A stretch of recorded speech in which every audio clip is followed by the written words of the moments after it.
Throughout history, societies have used execution as a tool of punishment, deterrence, and social control.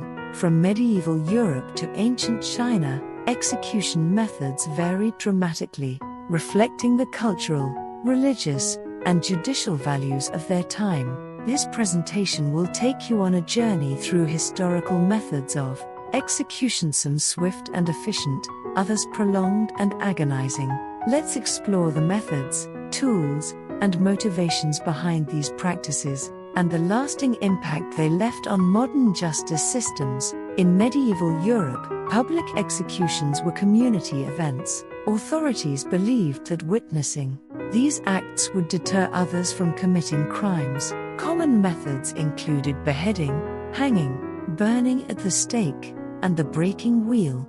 These events were often held in town squares, where large crowds gathered to witness justice being served. However brutal it might have been, beheading was one of the most common forms of execution. It was considered a more humane method because of its relative speed. Beheading, nobility often received this method as a sign of respect. Beheading, the executioner's tool varied by region: a sword in some areas, an axe in others. In China, executioners approached from behind to surprise the victim and avoid panic. Instant execution was viewed as more merciful than prolonged, torturous methods.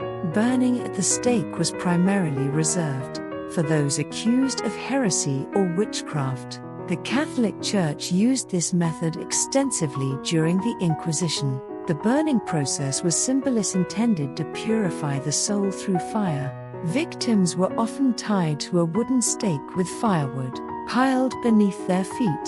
The public nature of these executions served as a stark warning against defying religious or social norms. The breaking wheel, also known as the Catherine wheel, was one of the most agonizing forms of execution. The victim's limbs were tied to the spokes of a large wheel, and the executioner used a heavy mallet to break the bones. The wheel was then raised for public display. Death could take hours or even days depending on the executioner's technique. Torture was often used, not as a punishment, but as a method of obtaining confessions. In medieval Europe, a confession was considered the most reliable form of evidence. If a suspect denied guilt, they were tortured until they confessed. Devices like the rack, which stretched the body, or the Iron Maiden, a spiked sarcophagus, inflicted unbearable pain.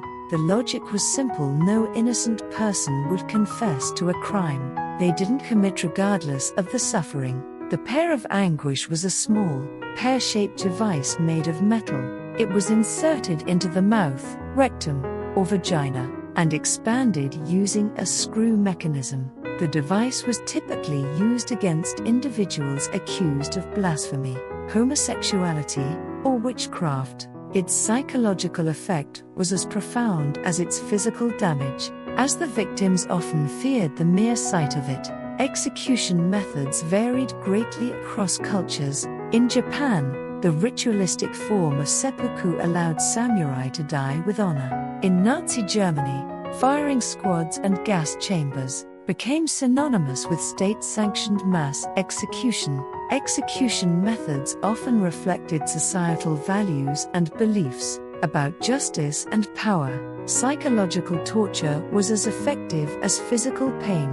One method involved forcing prisoners to sit with their knees bent and their bodies tightly bound. This position raised blood pressure, causing excruciating pain and slow death. Torture wasn't merely a tool for punishment, it was used to break a person's spirit and secure confessions that could not be obtained through investigation alone. This practice illustrates the origins of the phrase "hang on," which came from the prolonged suffering of those left hanging for extended periods. The evolution of execution practices reflects humanity's changing relationship with justice and punishment. What was once a public spectacle has, in many societies, become a private and regulated legal process. The abolition of cruel and unusual punishment marks the progress of civilization. Today, Many countries have abandoned execution entirely, recognizing the sanctity of human life and the fallibility of justice systems. Understanding the history of execution isn't about glorifying brutality, it's about recognizing humanity's journey toward justice, compassion, and human rights.